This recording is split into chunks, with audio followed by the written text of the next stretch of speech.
What's up, everybody? I wanted to make a quick video today and talk to you about when to repot your Nepenthes.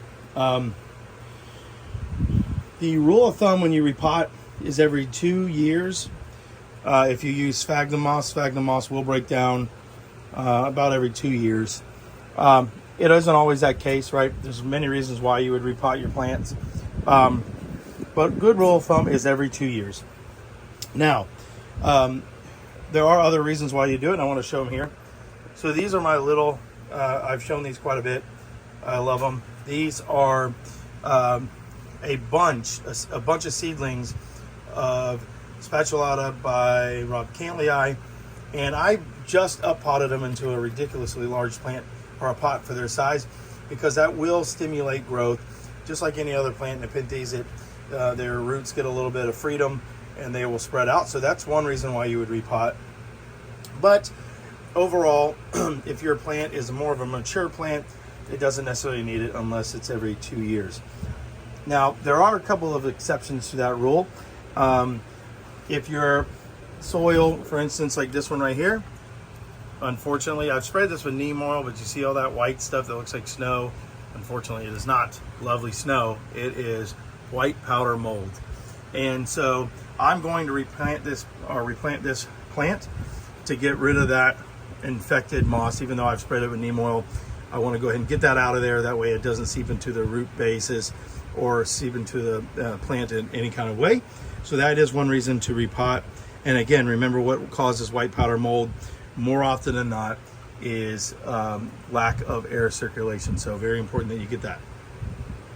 The other time that you want to repot is sometimes, not all mosses are created equally, right? And so I'm going to bring you over here. See this pot right here?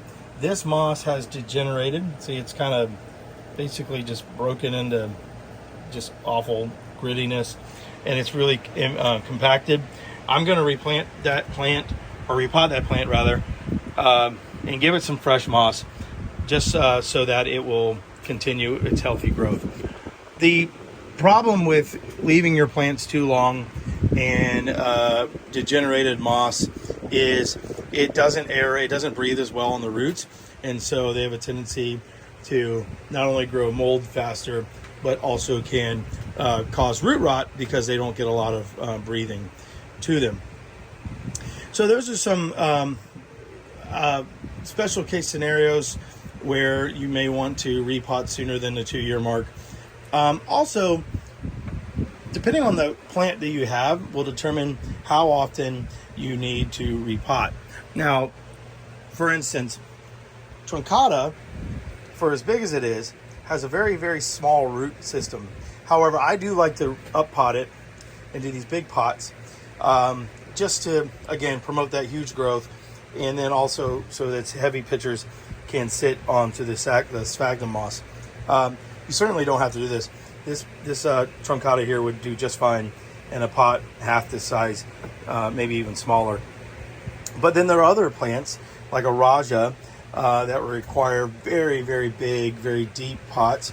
Their root system is very vast. They have to grow very big roots in order to support such large pitchers.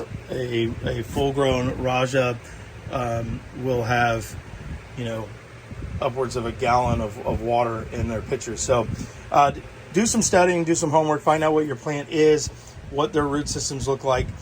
This Merliana by Truncata and Truncata by Merliana are another ones that need very big pots, hence why they're in just enormous pots, because they have very big root systems, again, for the very same reason. They're going to put down big roots because they're going to have absolutely enormous pitchers. And so evolutionarily speaking, these plants have grown to adapt to that. The hybrids, of course, get the evolutionary change from both parents. So that is it on the repot.